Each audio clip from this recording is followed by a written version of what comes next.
Salam əziz abituriyent valideynlər. Bir abituriyent mesaj yazıb ki, müəllim, mən keçən il məzunuyam. Martın 9-unda buraxılış imtahanında iştirak edə bilərəmmi? Əziz abituriyentlər, keçən il məzunları heç bir imtahan vermədən, heç bir buraxılış imtahanı vermədən keçən ilki nəticəsilə bu iki ixtisas seçimlərində iştirak edə bilər. Amma mütləq fevralın 15-dən martın 6-sı, yəni bugün saat 12-yə qədər olan elektron ərizə qurulumunu etməlidir.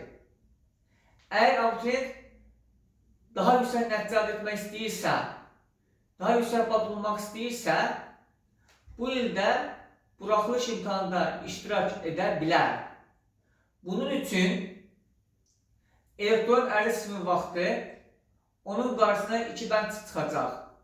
Mən keçən ilki nəticəmlə ixtisas seçimində iştirak etmək istəyirəm. İkinci bənd isə bu ildə imtahan vermək istəyirəm. Əgər bu ildə imtahan vermək istəyirəm bəndini seçsə, bu il imtahana girəcək. Amma 9 martda yox, 19 aprel tarixində imtahana girəcək. Bu ilki nəticəsi keçən ilki nəticəsində ləğv eləməyəcək.